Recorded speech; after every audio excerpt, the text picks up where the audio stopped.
मोदी 3.0 की जब बात होती है तो एक सवाल सबसे ज्यादा उठता है, वो है एक देश एक चुनाव, माने वन नेशन वन इलेक्शन। ऐसे में यह चर्चा है कि बीजेपी इस साल ही एक देश एक चुनाव लागू करेगी। जानकारी के अनुसार यह भी कहा गया है कि जातिगत जनगणना की कवायद भी जल्दी ही शुरू होगी। जिस तरीके से नेहरू इंदिरा से एकदम अलग है मोदी की लेगेसी, वो साफ दिखती है। और जो वादा पीएम मोदी ने देश से किया था वो सब पूरा भी हुआ, जैसे धारा 370 हटाना, राम मंदिर बनवाना, एयर स्ट्राइक कराना, महिला सुरक्षा वगैरह वगैरह। और एक दो राज्य में नहीं है, किस राज्यों में बीजेपी की सरकार है। तो ऐसे में ये देखना अहम है कि साल के कब तक मोदी एक देश एक चुनाव का वादा वो पूरा करेंगे। पूरी खबर क्या है आपको इस रिपोर्ट में समझाते हैं। नमस्ते, मेरा नाम श्रुति है और अपना उत्तर प्रदेश न्यूज के डिजिटल प्लेटफॉर्म पर आपका स्वागत है। एक देश एक चुनाव, वन नेशन वन इलेक्शन आखिर है क्या? देखिए, ये भारत में होने वाले सभी चुनावों को एक साथ कराने की व्यवस्था से जुड़ा है। चुनाव एक दिन के भीतर या एक निश्चित समयावधि में करा सकेंगे। नरेंद्र मोदी जब गुजरात के मुख्यमंत्री हुआ करते थे, तब से इस व्यवस्था की वकालत वो करते आए हैं। एक देश एक चुनाव के तहत लोकसभा और सभी राज्यों और केंद्र शासित प्रदेशों की विधानसभाओं के चुनाव एक साथ कराने का प्रस्ताव है।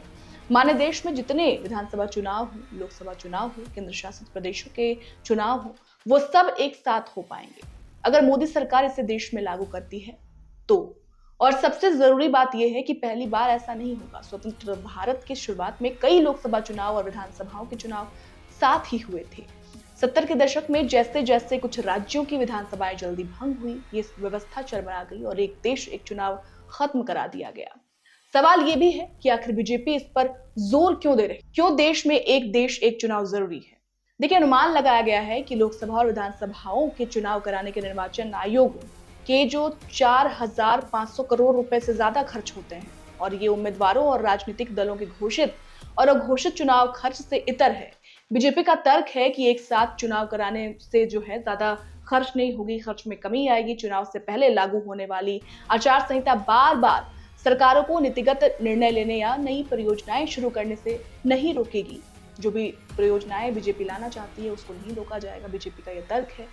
एक देश एक चुनाव पर हमें सूत्रों से पता चला है कि सरकार प्रतिबद्ध है कि मौजूदा सरकार के कार्यकाल में ही एक देश एक चुनाव शुरू कर दिया जाए। हाल ही में स्वतंत्रता दिवस पर पीएम मोदी ने अपने भाषण में एक देश एक चुनाव की बात की थी, याद होगा आपको।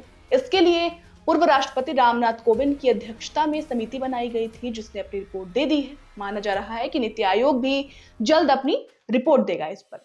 एक देश एक चुनाव को लेकर पक्ष विपक्ष के अलग अलग तर्क हैं। समर्थकों का तर्क है कि इससे शासन व्यवस्था प्रभावशाली होगी, इससे जनता के पैसे की बर्बादी कम होगी और विकास कार्य सुचारू रूप से चलेंगे, जो अन्यथा आदर्श आचार संहिता लागू होने पर रुक जाते हैं। कई विपक्षी दलों का कहना है कि भाई इससे कई क्षेत्रीय दलों को नुकसान होगा, इसके लिए पूरे देश में अविश्वास प्रस्ताव लाने के प्रावधान को भी समाप्त करना पड़ेगा। इससे सिर्फ राष्ट्रपति शासन लगेगा या सिर्फ देश को बहुदलीय लोकतंत्र से सिंगल पार्टी स्टेट में बदलने की कोशिश होगी। वहीं अभी तक जनगणना की औपचारिक पूर्ण नहीं की गई है। सूत्रों की माने तो जल्द ही जातिगत जनगणना भी शुरू कर दी जाएगी। जातिगत जनगणना पर अभी तक विचार नहीं किया गया है। हालांकि सरकार कास्ट सेंसस के खिलाफ नहीं है। इसके साथ ये बताया गया है, सूत्रों ने बताया है कि मोदी सरकार के पहले 100 दिन के लिए जो पीएम मोदी ने वादे किए थे, उनके मुताबिक रफ्तार के साथ फैसले हो रहे हैं और ये जमीनी हकीकत भी है, जमीन पर दिख भी रही है। 3 गुना अधिक रफ्तार से फैसले किए जा रहे हैं और इसमें लाखों रुपए की इंफ्रास्ट्रक्चर परियोजनाओं को पहले 100 दिनों में आगे बढ़ाया गया है। इसके साथ साथ युवा, किसान, गरीब के ऊपर भी फोकस किया गया है। साथ ही देश में अन्य जो ऐसे क्षेत्र हैं जहां पर अभी तक कई काम नहीं हो पाया था, उन पर भी पहले 100 दिनों में काम किया गया है।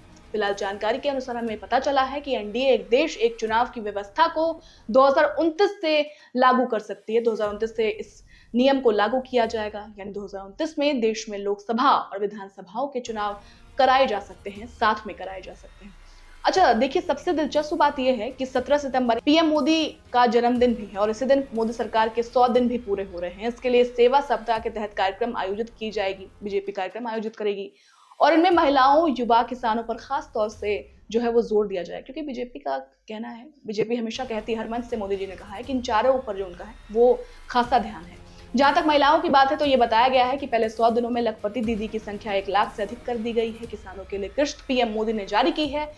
अब मोदी 3.0 के कार्यकाल में वो सब वादे पूरे होंगे जो पीएम मोदी ने अपने घोषणा पत्र में लिखा था, जिक्र किया था। उसमें से ही एक वादा एक देश एक चुनाव का था, जो जल्द ही एनडीए लागू कर सकती है और जातिगत जनगणना भी एनडीए लागू कर सकती है। फिलहाल इस पूरी रिपोर्ट पर आपकी क्या राय है, हमें कमेंट कर जरूर बताइएगा।